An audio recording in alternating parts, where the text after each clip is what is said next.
तो एक बार फिर से आप तमाम न्यूज़ मॉनिटर के दोस्तों का, दर्शकों का स्वागत है, खैर मकदम है।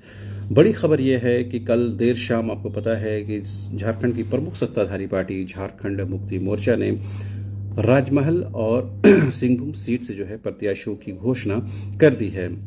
राजमहल पर अगर फोकस करते हुए इस लाइव को हम कंटिन्यू करें तो वो ये इस लिहाज से महत्वपूर्ण है कि राजमहल लोकसभा सीट एकमात्र सीट है जो अभी वर्तमान में जेएमएम के कब्जे में है। यानी दो सीटें जो थी वो इंडिया गठबंधन के पास थी, एक कांग्रेस के पास, एक जेएमएम के पास। जेएमएम के पास राजमहल की सीट थी और दूसरा कांग्रेस के पास सिंहभूम की सीट थी, गीता कोड़ा की सीट थी। लेकिन गीता कोड़ा ने कांग्रेस छोड़ करके बीजेपी का जो हाथ दामन थाम लिया है, लिहाजा एक सीट इंडिया अलायंस के पास है, वो है राजमहल की सीट।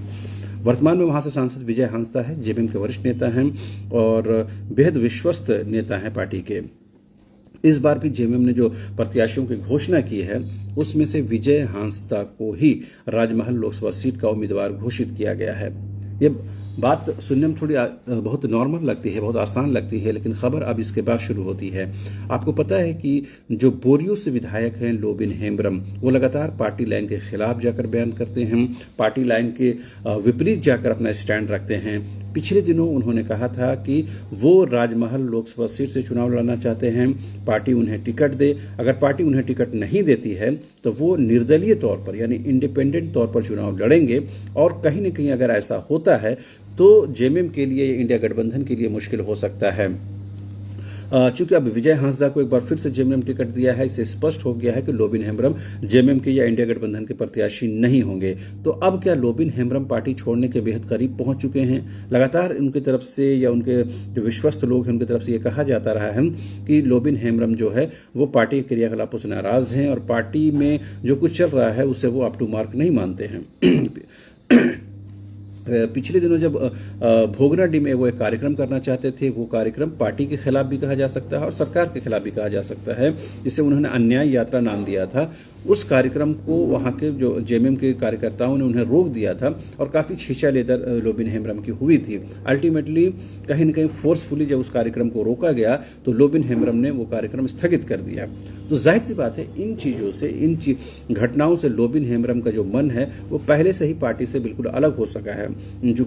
और जब मुख्यमंत्री के तौर पर हेमंत सोरेन काम कर रहे थे तो सदन के अंदर हो या सदन के बाहर हो, लगातार वो पार्टी के खिलाफ और सरकार के खिलाफ बोल रहे थे। वो यहां तक कहते हैं कि सदन के अंदर उनको बोलने नहीं दिया जाता है और सदन के बाहर जो है वो जो स्टैंड लेते हैं कहीं ना कहीं पार्टी उससे इत्तेफाक नहीं रखती है। खास करके सीएनटी और पेशा कानून के इम्प्लीमेंटेशन की बात हो, 1932 खतियान की बात हो, आदिवासी मुरवासी समाज के हितों की बात हो, इन चीजों को लेकर के लोबिन हेम्ब्रम लगातार जो है पार्टी पर निशाना साधते रहे हों। अब चूंकि लोबिन हेम्ब्रम लगातार अपने लाइन पर चल रहे हैं और इस बीच में हेमंत सोरेन जो है वो होटवार जेल पहुंच चुके हैं, चंपई सोरेन आ चुके हैं। लिहाजा उनको उम्मीद थी कि कहीं न कहीं चंपई सोरेन के आने के बाद जो उनके हितों पर बात होगी या फिर जो वो कहना चाहते हैं, जो उनका स्टैंड है, उस पर कहीं न कहीं उन पर विचार विमर्श होगा। अब चूंकि चंपई सोरेन के आने के बावजूद भी स्थितियां बदली नहीं हैं और ये माना जाता है कि अब भी जो डिसीजन मेकिंग प्रोसेस में जो प्रमुख है वो हेमंत सोरेन है, चाहे जेल के अंदर हो या जेल के बाहर हो। बहरहाल विजय हांसदा को एक बार फिर से राजमहल सीट से जो टिकट दिया गया है उससे स्पष्ट हो गया है कि लोबिन हेम्ब्रम के लिए आगे जो अब और डिसीजन लेना है एकमात्र विकल्प बचा है। उनके लोगों की तरफ से लगातार ये कहा जा रहा है कि आज निकल वो पार्टी छोड़ देंगे।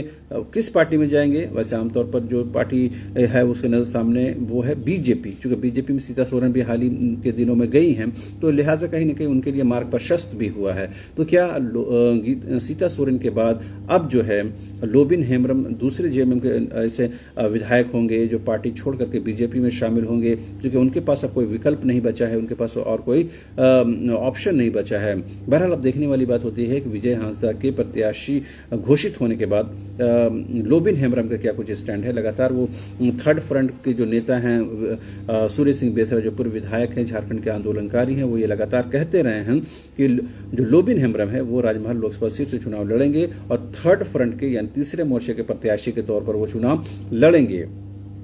तो उनको थर्ड फ्रंट का पूरा समर्थन प्राप्त रहेगा। अब क्या जेएमएम ने या फिर इंडिया गठबंधन की तरफ से उनको राजमहल सीट का टिकट नहीं दिया गया है, तो ये माना जाए कि लोबिन हेम्ब्रम थर्ड फ्रंट में जाकर के या इंडिपेंडेंट तौर पर जाकर के जो है जो राजमहल लोकसभा सीट से चुनाव लड़ेंगे। अगर ऐसा होता है तो सीधे सीधे इसका जो फायदा है वो बीजेपी को होगा, एनडीए को होगा, क्योंकि कहीं ना कहीं जो वोटों की सेंधमारी होगी वो जेएमएम की होगी और इंडिया गठबंधन की होगी। ऐसे में कहीं ना इसका नुकसान जो है विजय हांसदा को हो सकता है। और विजय हांसदा को लेकर के लोबिन हेम्ब्रम लगातार हमलावर रहे हैं, वो लगातार उनके खिलाफ बयानबाजी करते रहे हैं। कई मौके पर उन्होंने बहुत ही स्पष्ट तौर पर नाम लेकर के लोबिन हेम्ब्रम ने जो है विजय हांसदा की आलोचना की है। बहरहाल देखने पार्टी के चूंकि विश्वस्त हैं, लिहाजा अब तक जो है पार्टी उन पर पूरा भरोसा करती है। यही वजह है कि इस लोकसभा चुनाव में भी विजय हांसदा को है टिकट दिया गया है, उम्मीदवार घोषित किया गया है। तो देखने वाली बात होती है कि लोबिन हेम्ब्रम जो है अगला स्टैंड क्या कुछ लेते हैं। लेकिन एक बात तो स्पष्ट है कि जिस तरह से बीजेपी ने, एनडीए ने अपने प्रत्याशियों की घोषणा कर दी है बिना किसी इफ एंड बट के, वो कहीं न कहीं साइकोलॉजिकल तौर पर वो बढ़त बना ली है, मनोवैज्ञानिक तौर पर बढ़त बना ली है। दूसरी तरफ आप इंडिया गठबंधन में देखें तो अब भी सीटों को लेकर पेच फंसा हुआ है। सीटों में अब तक जो है वो तालमेल नहीं बन पा रही है। यही वजह है कि 1-2 सीटों करके के ही घोषणा हो रही है। अभी भी जेएमएम के कोटे से बात करें या फिर कांग्रेस से आरजेडी के कोटे से प्रत्याशियों की घोषणा होना है। लेकिन इस बीच में चतरा लोकसभा सीट हो या फिर अब राजमहल लोकसभा सीट हो, इन सीटों पर अगर सरकार के अंदर ही, गठबंधन के अंदर ही अगर पेंच रहेगी तो कहीं ना कहीं इससे इंडिया गठबंधन को नुकसान हो सकता है। क्योंकि चतरा में आपको पता है कि कांग्रेस और आरजेडी है जो आमने सामने हैं, और राजमहल लोकसभा सीट में खुद जेएमएम के अंदर भीतरघात हो रही है। लिहाजा जेएमएम को नुकसान हो सकता है, इंडिया गठबंधन को नुकसान हो सकता है।